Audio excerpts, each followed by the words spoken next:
قرآن عظیم سے سورہ داہر کی آیت نمبر 7، 8 اور 9 میں نے آپ کے سامنے تلاوت کی۔ اللہ رب العالمین نے ارشاد فرمایا یوفون بالنذر، کہ یہ اپنی نذر پوری کرتے ہیں، اپنی منتیں پوری کرتے ہیں، اور ان کی منتیں پوری کرنے کے پیچھے راز کیا ہے؟ یخافون یوما کان شرہ مستطیرا، کہ یہ اس روز آخرت، روز قیامت کا خوف اپنی طبیعتوں میں رکھتے ہیں کہ جس کی سختی بڑی پھیلی ہوئی ہوگی، بڑی طویل ہوگی، لیکن اپنی منتیں پوری کرنے والے جن کا ذکر قرآن میں ہے، فرمایا یہ وہ لوگ ہیں جو اس روز قیامت کا خوف ان کی طبیعتوں میں موجود ہے، اور یہ اپنی منتوں سے غافل نہیں ہیں، اپنی نظریں پوری کرتے ہیں۔ اور نظر کس طرح پوری کرتے ہیں؟ قرآن مجید نے فرمایا وَيُطْعِمُونَ الطَّعَامَ عَلَى حُبِّهِ، کہ وہ اللہ کی محبت میں کھانا کھلاتے ہیں، مسکینا و یتیما و اسیرا، مساکین کو، یتامہ کو، اور ہر طرح کے قیدیوں کو۔ اور یہ کھانا کھلا کے ان کی نیت کیا ہوتی ہے کہ انما نطعمکم لوجہ اللہ،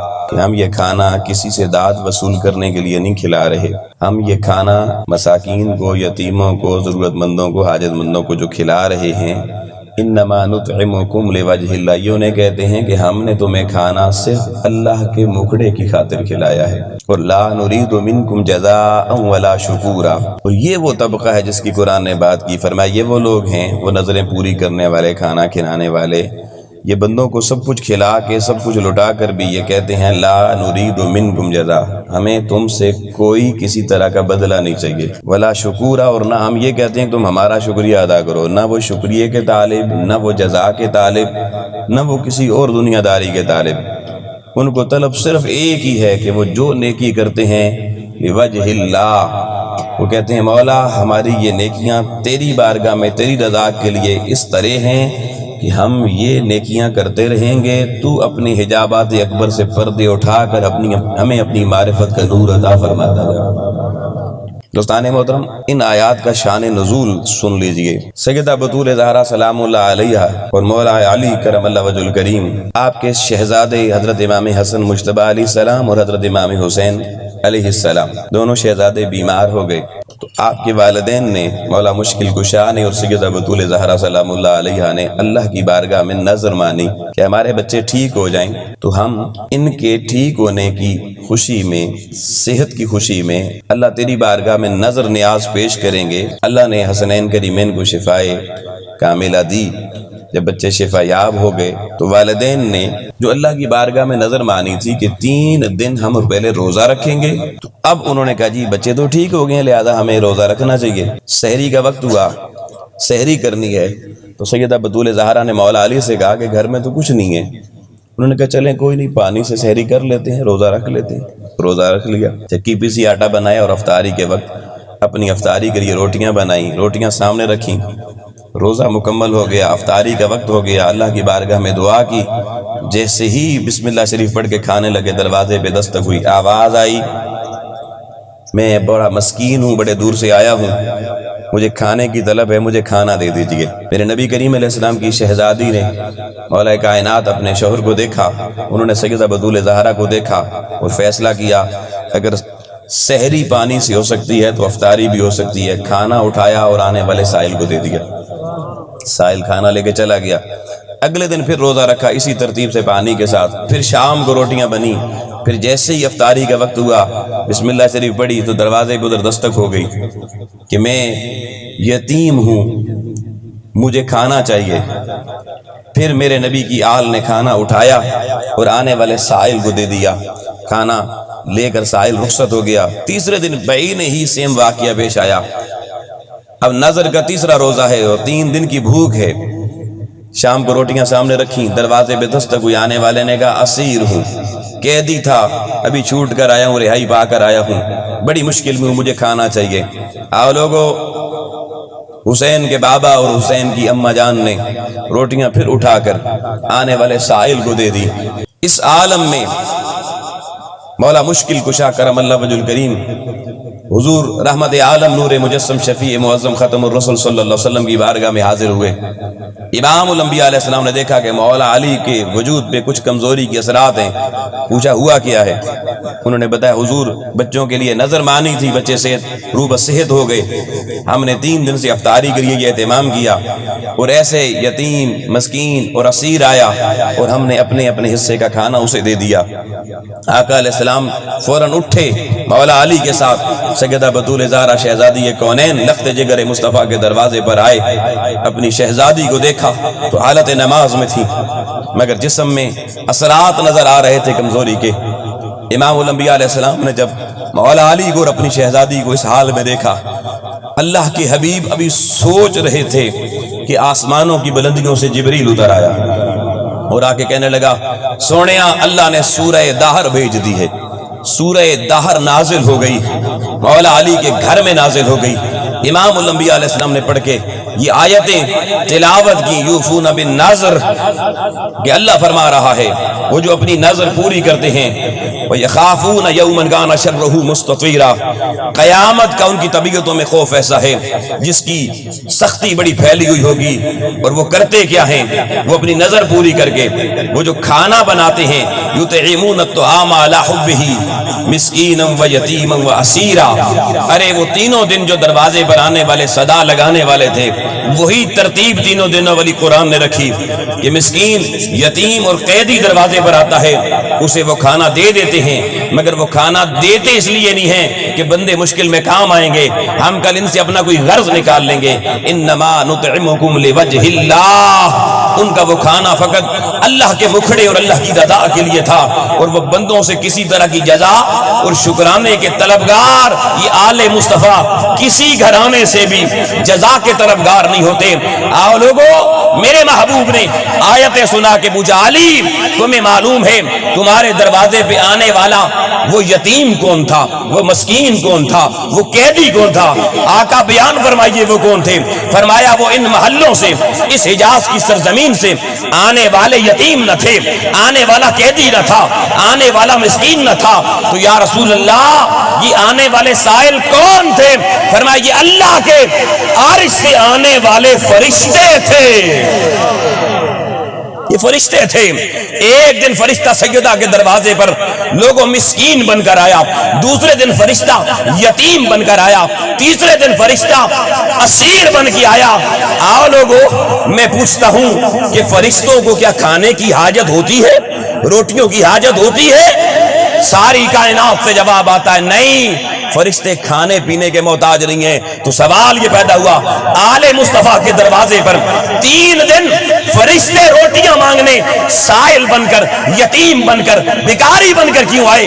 ہم نے تو سنا فرشتے کبھی یتیم نہیں ہوتے، مسکین نہیں ہوتے، اسیر نہیں ہوتے۔ تو آؤ لوگو، امام الانبیاء علیہ السلام کے اس بیان سے قیامت تک آنے والی امت کو دروازہ زہرا بطول پر اور دروازہ آل مصطفیٰ پہ جانے کا طریقہ رب العالمین نے سمجھا دیا کہ جب آل مصطفیٰ کی بارگاہ میں جانا ہو، نواب بن کے نہ جایا کرو، راجے بن کر نہ جایا کرو، بڑی پگڑیاں اونچی کر کے نہ جایا کرو۔ اگر میرے عرش کے ملائکہ سیدہ کے دروازے پر یتیم بن کر، مسکین بن کر، اسیر بن کر جاتے ہیں، تو امت مصطفیٰ بطول زہرا یا اس کی آل کے دروازے پر جانا ہو، سر جھکا کر یا یتیموں کا منہ بنا کے جایا کرو، یا مسکینوں کا سا منہ بنا کے جایا کرو، یا قیدیوں کے سا منہ بنا کر جایا کرو۔ اس دروازے پر جانے کا ادب سکھایا جا رہا ہے۔ اور ایک بات ضمن آ گئی، فرشتے اگر عرش سے آئے تو سیدہ کی ہاتھ کی پکی ہوئی روٹیاں گئی کہاں پر؟ نہیں سمجھ آئی؟ بھئی سائل جہاں سے روٹی مانگنے آتا ہے تو روٹی لے کر بھی وہیں جاتا ہے نا۔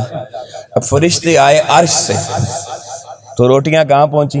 آؤ لوگو، سیدوں کی اماں کا مقام تو سنو۔ آج سادات کی ماں دنیا سے گئی ہے، تو سیدوں کی اس ماں کا بیان سنو جس سے یہ نسل پیدا ہو کے پروان چڑھی اور اس امت کے ماتھے کا جھومر بنی۔ یہ تو قرآن مجید کی آیتیں ہوگی، آیتیں آگے بھی ضمن میں اور ہیں، پر وقت نہیں ہے۔ مقام آل مصطفیٰ کو سمجھو گے، اس مقام کو سمجھ کے اگر یہ تعزیت کے لیے آؤ گے، ہاتھ اٹھاؤ گے، سیدوں کی بخشش ہماری دعاؤں سے نہیں ہونی، ہمارے اٹھے ہوئے ہاتھ سیدوں کے لیے جب اٹھیں گے تو اس سادات کی برکت سے ہماری اور ہمارے والدین کی اللہ بخشش فرما دے گا۔ ان کے بارے میں کہہ دیا گیا لا نرید منکم جزا، انہیں کسی سے کسی جزا کی کوئی حاجت نہیں ہے، ولا شکورا، نہ یہ کسی سے شکرانہ چاہتے ہیں، کوئی بدلہ معاوضہ چاہتے ہیں۔ کیوں؟ انہیں اللہ نے طہارت کا وہ تاج پہنا دیا ہے کہ ساری امت کو کہا، ساری امت کو قرآن میں کہا کہ انما الخمر والمیسر والانصاب والازلام رجس من عمل الشیطان فاجتنبوہ۔ فرمایا یہ شراب، بت، جوئے، پانسہ بازی، یہ سارے جو عوامل ہیں یہ شیطانی عوامل ہیں، فاجتنبوہ، ان سے خود بچنا، اور یہ رجس ہیں، پلیدیاں ہیں، لعلکم تفلحون، ان پلیدیوں سے خود محنت کر کے بچو گے، کامیاب ہو جاؤ گے۔ مگر آؤ لوگو، آل مصطفیٰ کی شان قرآن بیان کرتا ہے، فرماتا ہے انما یرید اللہ لیذہب عنکم الرجس اہل البیت، فرمایا تم اپنی نجاستیں خود دور کرنا، آل مصطفیٰ سے اللہ پہلے ہی دور فرما چکا ہے۔ اور عنکم کا لفظ استعمال کیا، عربی میں اس کی خاص تشریح ہے، منکم نہیں کہا، عنکم۔ عنکم کا معنی یہ ہے، ایک ہوتا ہے کسی میں نجاست پلیدی اندر آ گئی، پھر اندر سے نکال کر اس کو پاک کیا گیا، اس کے لیے عنکم استعمال نہیں ہوتا، عن فاصلے کے لیے استعمال ہوتا ہے۔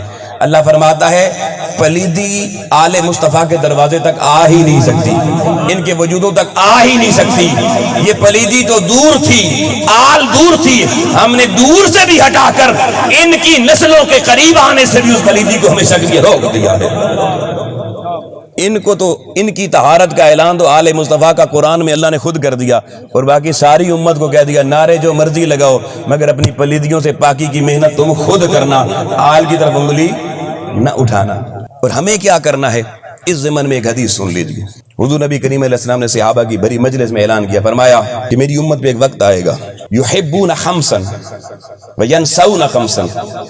اب میرے آپ کے متعلق آل کی بات ہو گئی، اب ہم اپنی بات بھی کرتے ہیں تھوڑی۔ فرمایا میری امت میں ایک وقت آئے گا یہ 5 چیزوں سے محبت کریں گے اور 5 چیزوں کو بھول جائیں گے۔ اب ان 5 چیزوں کے ذکر سے پہلے آخری جملہ حدیث کا سن لیجئے۔ میرے کریم آقا علیہ السلام نے فرمایا جب وہ لوگ آئیں گے میری امت میں جو 5 چیزوں سے پیار کریں گے، محبوب رکھیں گے، 5 اچھی چیزوں کو بھول جائیں گے، فرمایا سن لیں وہ سارے، انا قبلہ انا، حضور نے فرمایا انا بریء منہم وہم منی بریئون، فرمایا وہ سن لیں ان 5 کا تعلق نہ میں مصطفیٰ سے ہے نہ میرا ان سے ہے، میں ان سے بری، وہ مجھ سے بری۔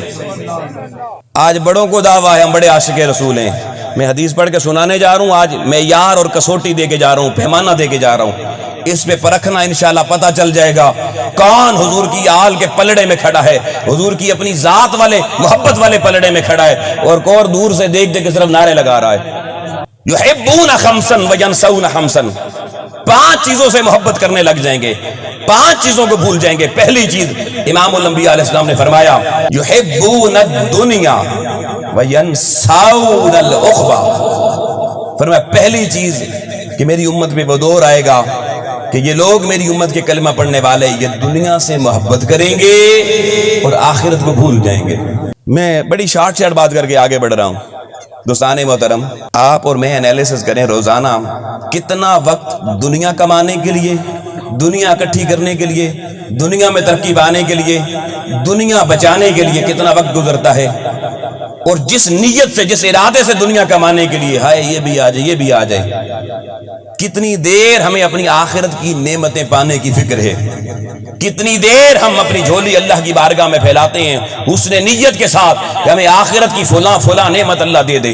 الہ العالمین کے ماننے والے سارے ہیں، رحمت للعالمین کے ماننے والے سارے ہیں، مگر آؤ لوگوں آخرت کے لیے آج ہمارے پاس کوئی وقت نہیں ہے۔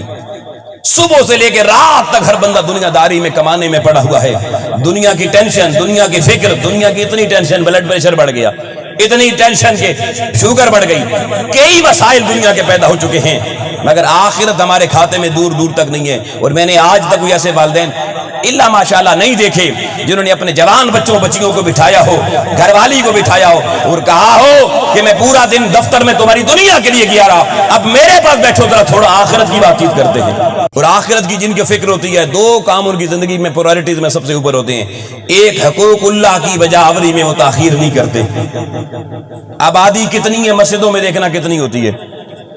اور حقوق العباد کا معاملہ یہ ہوتا ہے کہ جنہوں نے جن کی نظر عقبہ پر آخرت پر ہوتی ہے ان کے دل مخلوق کی کینے سے بھرے ہوئے نہیں ہوتے, ان کے دل اللہ کی مخلوق کی محبت میں بھرے ہوئے ہوتے ہیں. یہ ایک معیار ہے, اس کو دیکھ لینا. آگے چلیں. حضور علیہ السلام نے فرمایا دوسری چیز میری امت میں کیا آ جائے گی, فرمایا یحبون الزور وینسون. بھئی بہت توجہ طلب جملہ حضور علیہ السلام کا. فرمایا یحبون الزور وینسون القبور. انہیں اپنا مکان, آشیانہ, محل وہ محبوب ہوگا. حضور نے فرمایا اپنا مسکن دنیا کا بڑا محبوب ہوگا مگر قبریں بھول چکے ہوں گے. ساری زندگی ان کو ٹینشن ہوگی, ہائے میرا مکان اور بڑا ہو جائے اور خوبصورت ہو جائے, ٹائلیں لگ جائیں, تزین ہو جائے, بحریہ ٹاؤن میں بن جائے, ڈی ایچ اے میں بن جائے, کسی بڑے سیکٹر میں بن جائے, پلازا بن جائے اور اتنے پلاٹ آ جائیں. ساری زندگیاں اپنے مکانوں کی وسعتوں کی فکر میں گزر جائیں گی. مگر فرمایا میرے امام الانبیاء علیہ السلام نے وَيَنْسَوْنَ الْقُبُورِ, یہ اپنی قبر کی اس 6 فٹ کے اصل گھرانے کو بھول چکے ہوں گے. ساری زندگی انہیں اس کی فکر نہیں ہوگی. حضور محبوب الہی حضرت نظام الدین اولیاء نے اپنی مجلس میں کہا لوگو اپنی قبر کی تعمیر کرو اس سے پہلے کہ تم قبر میں چلے جاؤ. من بنا قبری, وہ کہتے ہیں کون ہے تم میں سے جو اپنی قبر کی بنیادیں رکھے قبل ان يدخل, اس سے پہلے کہ قبر میں داخل کر دیا جائے. لوگوں نے کہا حضرت کیسی بات کر رہے ہیں, بندہ ہم مر جائیں گے پیچھے کھودنے والے قبر کھود کے ڈال دیں گے. آپ نے فرمایا کیا قبر میں تمہیں روشنی نہیں چاہیے؟ دنیا میں گھر بناتا ہے روشنی کی فکر نہیں کرتا, وابطہ والوں کو کتنا تنگ کرتا ہے. کیا تمہیں اپنے اس گھر میں خوشبو نہیں چاہیے, رنگ و روغن نہیں چاہیے؟ مریدوں نے کہا حضور یہ تو ضروری چیز ہے, اس کے بغیر تو گھر اندھیرا ہو, تاریک ہو, سیاہ ہو تو کسی کام کا نہیں ہوتا. تو آپ نے فرمایا دنیا میں رہتے ہوئے جو اپنی قبر کی فکر کرتا ہے روزانہ اللہ کی بارگاہ میں دامن پھیلا کے آنسو بہا کے کہتا ہے مولا میری قبر تاریک ہوگی مگر اپنے محبوب کے نور کی روشنی بھیج دینا, اپنی محبوب کی محبت کی خوشبو بھیج دینا. فرمایا جو ساری زندگی اس فکر میں تڑپتا ہے مرنے کے بعد قبر میں بعد میں پہنچتا ہے, وہاں اللہ اس کی قبر کو مصطفیٰ کے نور سے روشنی پہلے عطا فرما دیتا ہے. حضور کے وجود کی طراوت اور خوشبو سے اس کی قبر کو اللہ مہکاب پہلے دیا کرتا ہے. 2 چیزیں ہو گئیں. سوچ لینا بھائی دنیا کے گھر کی فکر زیادہ ہے یا قبر کی زیادہ ہے, 2 معیار. تیسری بات حضور علیہ السلام نے فرمایا یحبون المال وینسون الحساب, کہ انہیں دنیا کا مال جمع کرنے کی فکر ہوگی مگر اس مال کا قیامت کو حساب دینے کی فکر. لوگوں یہ جملہ وہ ہے جو اگر سمجھ آ جائے تو راتوں کو بندہ سو نہیں سکتا. پھر 6 انچ کے سپرنگ میٹرس کے اوپر نیند نہیں آتی, پھر سکون راتوں کو مصلے پر جبین سجدے میں رکھنے سے آیا کرتی ہے. ہائے تھوڑا ہے لاکھ ہے کروڑ ہو جائے ارب ہو جائے, سارے خزانے لوٹ کے بھی ملک کے کہتے ہیں ابھی ہم نے کیا کچھ بھی نہیں کیا. کتنی فکر ہے دنیا کے مال کی, مگر قرآن کہہ رہا ہے وَيْلٌ لِكُلِّ هُمَزَةٍ لُمَزَةٍ الَّذِي جَمَعَ مَالًا وَعَدَّدَ يَحْسَبُ أَنَّ مَالَهُ أَخْلَدَ. فرمایا ہر وقت لوگوں کو تانے دینے والے, لوگوں کے عیب نکالنے والے, لوگوں کو الزام تراشیاں کرنے والے, یار اس نے اتنا بڑا مکان بنا لیا یقیناً حرام کمایا ہوگا. لوگوں کی فکر ہے, ان کو دیکھ کے جلتے ہیں, اپنی فکر کوئی نہیں ہے میں کیا سوچ رہا ہوں, میں کیا کر رہا ہوں. فرمایا ساری زندگی مخلوق خدا سے جلنے والے, ان کے عیب نکالنے والے, انہیں تانے دینے والے برباد ہو گئے. کیوں؟ الذی جمع مالا وعددا, ساری زندگی ان کی صبح بھی شامیں بھی دوپہریں بھی راتیں بھی مال جمع کرتے رہے, گن گن کے رکھتے رہے, اتنے ہو گئے اتنے ہو گئے اتنے ہو گئے. بینک کے جا کے کلرک سے بار بار پوچھتے ہیں کیشیئر جی دسو جی اکاؤنٹ کتنے ہو گئے, آج کتنے ہو گئے, اے ٹی ایم پہ کتنے ہو گئے, رسید دیکھتے ہیں. فرمایا یہ جو مال گن گن کے رکھتے ہیں ان کا کیا خیال ہے؟ یحسب ان مالہ اخلدہ، یہ مال ان کے پاس رہے گا؟ فرمایا اگر 5 بر اعظموں کا شہنشاہ ہو کر سکندر دنیا سے دونوں ہاتھ خالی لے کر گیا تو بندے تمہارے ہاتھ میں بھی دنیا کے مال کا 1 ٹکا بھی نہیں جائے گا۔ 3 چیزیں ہو گئی، چوتھی حضور نے فرمائی یحبون العیال وینسون الحور النعمہ۔ فرمایا پھر ان بندوں میں ایک چوتھی چیز آ جائے گی۔ حضور علیہ السلام نے فرمایا وہ چوتھی چیز کیا؟ یہ اپنی اولادوں کی، گھر والوں کی محبت میں گرفتار ہو جائیں گے، انہیں اپنی اولادیں محبوب ہو جائیں گی۔ اولاد کا مستقبل بنانا ہے، لاکھوں روپے فیسیں دو، یونیورسٹیوں میں پڑھاؤ، سب کچھ کرو، دین کی طرف نہیں لائیں گے، قرآن کی طرف نہیں لائیں گے۔ قرآن فری کوئی پڑھانے والا مل جائے تو ٹھیک ہے، فزکس پڑھانے کی فیس 20,000 روپے دیں گے، قرآن پڑھانے کی 500 روپے دیں گے۔ کیوں؟ کیونکہ یحبون العیال، اپنے اہل و عیال کو دنیا میں اونچا دیکھنا چاہتے ہیں۔